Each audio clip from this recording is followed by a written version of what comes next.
अस्सलाम वालेकुम, नमस्कार सभी दोस्तों को। देखिए बेटी बचाओ बेटी पढ़ाओ जो नारा जो हमारे पीएम साहब ने जो दिया था, आज देखा ये जा रहा है कि निर्भया केस के बाद में जिस तरीके से निर्भया का जो मामला चला इतने सालों तक और जो इंसाफ मिलना था वो तो मिला है, और उसके बाद भी आप देखिए लोगों के अंदर एक जैसा होता है डर लोगों के अंदर में है नहीं। आज अब देखिए निर्भया केस के बाद में ये दूसरा ये केस है जो एक दलित लड़की के साथ में जो हुआ है, तो मैं इसे कोई एक कम्युनिटी देख के मैं बात नहीं करना चाहता हूँ कि वो दलित है, मगर आप देखिए ये क्यों होगा। आज उत्तर प्रदेश में जो सरकार है, तो आज उनका कहना है कि हमारे सरकार आने के बाद में हमने बहुत सारे काम किए हैं, बहुत सारे। तो अब ये बेटी बचाओ बेटी पढ़ाओ वाला जो नारा जो दिया गया है, तो इसका मतलब क्या है मुझे तो कुछ समझ में नहीं आ रहा। कारण ये है कि आज जिस दलित लड़की के साथ में जो हुआ है, तो ये काफ़ी दुर्भाग्य है। और मैं यही कहना चाहता हूँ कि जो हमारी जो सरकार है स्ट्रिक्ट से स्ट्रिक्ट एक्शन इसके ऊपर में ले और कोशिश करे कि जो दोषी है उसे उम्र कैद दिया सजाए मौत की जो सज़ा होती है वो इमीडिएटली उसे लागू करे, ना ही इसे खींचे लंबा तक। क्या लगता है कि जो रेपिस्ट होते हैं उनके लिए किस तरह का सज़ा होना चाहिए? देखिए मैं अगर बोलूँगा तो मैं तो कहूँगा कि सजाए मौत ही देना चाहिए, जो to be hang till death. तो इससे क्या होगा कि लोगों के अंदर एक डर भी होना बहुत ज़रूरी है। तो इंडिया का जो हमारा जो सिस्टम है ये ऐसा है कि कोई भी चीज़ होने के बाद में एक डिसीज़न आने में आपका लग जाता है 5 साल 6 साल 7 साल। आप देखिए ना निर्भया का जो केस हुआ था दिल्ली में, ये एक ब्रूटल एक मैंने रेप भी बोलिए या मर्डर बोलिए, प्लस ये खुद जो मैंने अभी ये टीवी मीडिया में जो मेन स्ट्रीम मीडिया में भी मैंने देखा है कि बच्ची का ज़बान तक काट दिया गया। तो आप सोचिए ये जो हैवानियत है इनके अंदर आता कहाँ से है। और मैं खुद एक बाप हूँ, तो गुस्सा तो आता है। और मैं यही सोचता रहता हूँ कि ये जो हमारे देश में हो रहे हैं, तो ये इससे माहौल जो दूसरे कंट्री में इससे क्या आंसर क्या जो ये जो टीवी में चल रही है इसके बारे में, तो एक बुरा एक माहौल पैदा होता है। और मैं चाहता हूँ कि गवर्नमेंट को इमीडिएट फास्ट ट्रैक कोर्ट में इसको आप जितना जल्दी हो लेके जाके इसको आप इमीडिएटली इसको एक जो इंसाफ मिलना चाहिए उसको आपको देखना पड़ेगा। और जो माँ बाप जो है जो इसके बारे में जो एफआईआर किए हैं, तो इसको कोशिश करके इसे लंबी लाइन लेके जाइए। यूपी में इस तरह का घटना बार बार हो रहा है। देखिए यूपी मैं नहीं कहूँगा कि आप देखिए अब दिल्ली में भी हो चुका है। तो दिल्ली में जो हुआ तो यूपी में तो इंडिया का तो पार्ट है ना यूपी। तो अब यूपी में अब इस तरह का घटना जो हो रहा है, अब एक जो नई सरकार जो आई हुई है, तो अब देखिए कि हम लोग तो आजकल एक्चुअली काफ़ी बिजी रहते हैं। कंगना रनौत को लेके हम लोग काफ़ी बिजी रहते हैं, आपका रिया चक्रवर्ती को लेके। तो आज देखिए ये मुद्दा, ये जो मामला है, ये कल ही पता चला कि सफदरजंग जो अस्पताल है वहाँ पर इनका डेथ हो चुका है। तो मेन स्ट्रीम मीडिया एक्चुअली इसको पहले तो दिखा नहीं रहा था। तो आप देखिए कि यूपी लेके मैं बोलूँगा नहीं कि यूपी में क्यों होता है, ये इंडिया हर जगह ही होता है, बट ये चीज़ होगा क्यों। तो मेरा कहने का मतलब ये है कि स्ट्रिक्ट लॉ जो हमारा है 302 के हिसाब से it has to be implemented as soon as possible. Thank you sir. ये बताएं, आज जो बाबरी मस्जिद पर लेकर सीबीआई की स्पेशल कोर्ट का एक वर्डिक्ट आया है, जिसमें 32 लोग जिन्होंने बाबरी मस्जिद को डेमोलिश करने में एक की रोल प्ले किया था, they all have been acquitted. उनको छोड़ दिया गया ये इस बुनियाद पे कि इनके खिलाफ जो सबूत है ये नाकाफ़ी है। What is your view on that? देखिए मेरा view as a Indian citizen, इस देश का मैं भी नागरिक हूँ और मैं एक माइनॉरिटी को बिलोंग करता हूँ। तो मैं यही कहना चाहता हूँ कि ये जो डिसीजन है, अब देखिए पहले भी जो डिसीजन हुआ था बाबरी मस्जिद जो है उसके बारे में, तो उसमें भी एक विन विन सिचुएशन था। अभी भी जो डिसीजन आया है तो ये भी एक विन विन सिचुएशन हुआ है जो बीजेपी जो सरकार है। तो अब मेरा कहना ये है, तो ये जो डेमोलिशन जो हुआ है बाबरी मस्जिद का, तो इसे करवाया किसने तोड़ा? ये तो पूरा मीडिया में आप देखिए, अगर आप प्रीवियस अगर रिकॉर्ड्स को अगर आप चेक करेंगे तो ये खुलेआम भाषण दिया गया इसके बारे में। तो इसको भड़काया, लोगों को भड़काया गया, भाषण दिया गया। और सबसे बड़ी बात ये है कि ये जो आज बाबरी मस्जिद लेके जो एक मुद्दा जो चल रहा है, तो आप देखिए कि मैं इसमें यार क्या कहूँगा कि जो कानून है, आज आप देखिए फैसला देने के बाद में, अभी देखिए जिन्होंने भी ये फैसला दिया होगा उनको कोई ना कोई एक नौकरी ज़रूर मिल जाएगा गवर्नमेंट बॉडी में, कोई पोस्ट में वो चले जाएंगे। तो मेरा कहने का मतलब है कि अभी मुझे जो लगता है कि हमारा जो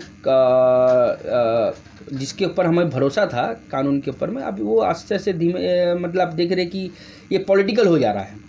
तो मैं यही कहना चाहता हूँ कि जो बाबरी मस्जिद लेके जो फैसला हुआ है, आप देखिए इससे अब जब कोर्ट ने जब फैसला ले ही लिया है तब इसे तो हमें एक्सेप्ट करना ही पड़ेगा। Do you think that Indian judiciary has lost इसका जो असल पहचान है?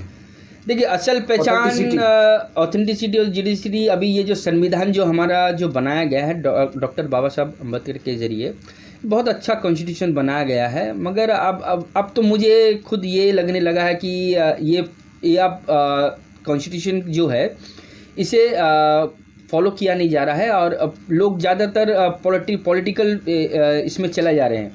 तो ये देश के लिए एक खतरा की घंटी है। और मैं यही कहना चाहता हूँ तमाम लोगों से भी कि आप इसको लेके कोई ऐसा कुछ ना करे या कुछ बोले। तो अब जब कोर्ट ने जब ये डिसीजन लिया है, अगर हमारे पास में कुछ ऑप्शन आता है कि हम इंटरनेशनल कोर्ट या कोई भी और जो बॉडीज़ है वहाँ तक हम पहुँच के अगर हमको इसको रीओपन करना हो, तो मैं चाहता हूँ कि हमारी जो कम्युनिटी, जो मुस्लिम माइनॉरिटी कम्युनिटी जो है, दे शुड गो अहेड इसके बारे में। अभी जो कोविड टाइम चल रहा है, इसमें हम लोगों ने देखा है कि माइग्रेंट्स है और जो मिडिल क्लास लोग हैं, they are losing their job in each and every sector. More or less 2.1 crore people have been jobless. So, what is the reason behind it? See, the reason behind is that पहली बात है कि मैंने आपको कहा कि जो हमारी जो मेन स्ट्रीम मीडिया, ये लगातार जो देश की जो स्थिति है इसे ना दिखाकर ये हमेशा बॉलीवुड के पीछे तो लगे हुए हैं, कंगना रनौत, रिया आपके चक्रवर्ती। तो मेन जो आज जो मुद्दा है, ये तो गवर्नमेंट ने खुद ही माना है कि हमारा जीडीपी जो है ये -24 ऑलरेडी चला गया है, which is a very dangerous signal. क्योंकि अगर आपको जीडीपी अगर आपको 8% 7% में अगर आपको आना है तो ये लगभग आपको 10-15 साल 20 साल लग जाएंगे। अब ये देखिए कि जो माइग्रेंट वर्कर्स है, जो मिडिल क्लास है, आज इनके पास जॉब नहीं है। तो जॉब अगर नहीं है तो इनके बच्चे के फीस भी वो नहीं दे सक रहे हैं, ये ठीक से खिला नहीं सक रहे हैं। तो इसको लेके गवर्नमेंट को तो सोचना पड़ेगा कि किस तरह से हम इनको सपोर्ट करें। प्लस अब अगर देखेंगे जो मीडियोकर जो बिजनेसमैन है ये भी ख़त्म हो गए हैं, पैसे नहीं हैं लोगों के पास। तो पैसे नहीं है, प्लस एक होता है ना जो बाइंग एंड सेलिंग जो एक मार्केट होता है, तो वो भी ख़त्म हो गया है। तो आदमी के पास जब पैसे नहीं है तो वो बाई कहाँ से करेंगे, प्लस जिसको वो सेल करेंगे उसके पास भी तो पैसा होना चाहिए कि भाई हाँ, मैं अगर किसी को कोई प्रोडक्ट देता हूँ तो उसका पैसा मुझे मिलना चाहिए। तो वो भी ख़त्म हो गया। तो मेरा कहने का मतलब ये है कि आज जो स्थिति से जो हम गुज़र रहे हैं, ठीक है, तो अगर आप जीडीपी अगर आपके -24 में चल रही है तो इट इज़ ये बहुत एक खतरे की घंटी है देश के लिए। और जितने जल्दी से जल्दी हो कुछ एक प्रॉपर डिसीजन गवर्नमेंट को लेना पड़ेगा। अदरवाइज़ आप अगर सोचेंगे कि ये 1% 2% को लेके अगर देश चलता है तो 1% 2% से देश चलता नहीं है। और आप फिलहाल आप देखिए जो हमारे जो किसान जो है, अभी जो बिल पास हुआ है तो उसको लेके भी जो एक इशू हो रही है। तो मैंने पहले भी इंटरव्यू में कहा था कि ये जो बिल जो है, तो आप देखेंगे कि ये एक कॉर्पोरेट लेवल टाइप का बिल है। तो जो कॉर्पोरेट है, अभी आप देखिए कि अगर उनको किसान को अगर बोला गया है कि जो भी प्रोडक्ट उनका होगा उनके मर्जी के मुताबिक वो सेल करेंगे, तो इसका मतलब क्या है कि बड़े बड़े कॉर्पोरेट आके इसमें कूद पड़ेंगे। तो there is not going to be any system, कोई सिस्टम ही नहीं रहेगा। प्लस मार्केट का जो रेट होता है, जो एक स्टेट, जो देश का जो स्टेट गवर्नमेंट है वो जो कंट्रोल करता है, तो वो उनके हाथ में भी नहीं रहेगा। तो आप सोचिए कि हम किस जगह में चले जा रहे हैं। और मैं यही चाहता हूं कि गवर्नमेंट जल्द से जल्द कुछ एक इसके बारे में सोचे। अदरवाइज़ इस तरह से अगर हम चलते रहें तो ऐसा नौबत आ जाएगी कि लोग रास्ते में उतर पड़ेंगे, और ऑलरेडी हो भी रहा है। ये भारत की जो सियासत में हम लोग देख रहे हैं, पूरे भारत में कास्टिज्म क्यों है? ये जो जातिवाद का ये जो खेल है, ये आखिर कब खत्म होगा? देखिए, मैं ये जो जातिवाद वाली जो बात है, ये हमारी जो कॉन्स्टिट्यूशन जो है, अगर आप सही से पढ़ो, we the people of India having solemnly resolve to constitute India. तो इसका मतलब क्या है कि ये जो कॉन्स्टिट्यूशन जो हमने बनाया है, ये हम सब ने मिल के इसको बनाया है, इसको पास किया है। वहाँ पर जो एक पॉइंट है इक्वलिटी का, तो equality and freedom of practising your religion, तो यहाँ पर जब कॉन्स्टिट्यूशन में दिया गया है, फिर भी अगर कोई नहीं मानता है, तो इसका मतलब क्या है कि जो हमारे जो पॉलिटिकल जो बैकग्राउंड के जो ऑर्गेनाइजेशंस है, तो ये हमेशा इसी को लेके जो चल रहे हैं, कास्टिज्म, ये दलित है, ये क्रिश्चियन है। अब देखिए, जितने भी अटैक्स आप लास्ट इतने सालों में आप देखेंगे, कभी माइनॉरिटी में मुस्लिम को टारगेट किया जाता है, कभी क्रिश्चियन को टारगेट किया जा रहा है, कभी दलितों को टारगेट किया जा रहा है। तो मेरा कहने का मतलब क्या है कि जब कॉन्स्टिट्यूशन ऑफ इंडिया जब वो आपको वो राइट देता है for equality, freedom of speech, तो आप क्यों नहीं कॉन्स्टिट्यूशन को फॉलो करते हैं? और मैं ये कहना चाहता हूँ तमाम पॉलिटिकल पार्टियों से कि देखिए, 70-75 साल हो गया है देश की जो आज़ादी है, तो मैं यही कहना चाहूँगा सबको कि अब हमें पॉलिटिकल जो भी अपना है मुद्दा, उसे आप कास्टिज्म या रिलीजन के हिसाब से मत लड़िए। आप कोशिश करिए सबको एक बनाने का, एक टेबल में लेके आइए, ताकि हमारा देश आगे बढ़े।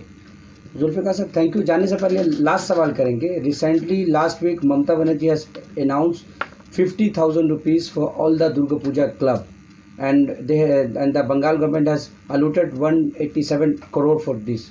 Do you think this is a way of getting Hindu vote? Mamata Banerjee has played Hindu card just before 2021 election. देखिए, जो हमारी प्रेजेंट गवर्नमेंट है श्रीमती ममता बनर्जी, तो ऐसा नहीं है कि वो सिर्फ हिंदू कार्ड, वो मुस्लिमों के लिए भी सोचती है। तो अभी क्या है कि ये जो 50,000 करके जो दिया जा रहा है तमाम पूजा पंडालों को, तो नेचुरली ये उनके तरफ से एक माने जो पूजा जो आ रहा है, तो उनके तरफ से एक पकड़ के चलिए लोगों को एक मैसेज है, एक गिफ्ट। लेकिन ममता ने पहले क्यों नहीं दिया? इस क्योंकि लास्ट ईयर अगले साल इलेक्शन इसलिए दिया जा रहा है। नहीं, देखिए, अभी पहले उस दिया कि नहीं दिया, इसको मैं नहीं दोहराना चाहता हूँ। तो मेरा कहने का मतलब है कि वो जब कुछ सोची होगी कि हाँ लोगों को ज़रूरत है, तो इसलिए वो आगे बढ़ी है। सपोर्ट करते हैं आप इस मूव का? देखिए, मैं एज अ आम नागरिक, एज अ सोशल वर्कर, मैं यही कहना चाहता हूँ कि आपको सबको लेके चलना पड़ेगा। और अगर आज पकड़ लीजिए पूजा है, तो पूजा में अगर आप दे रहे, तो नेचुरली हमारी जो मुस्लिम कम्युनिटी जो माइनॉरिटी में है, तो हमारी भी अगर कोई जैसे ईद होती है, तो ईद में भी आपको आगे बढ़ना चाहिए इस तरह के प्रोग्राम लेके। Thank you so much.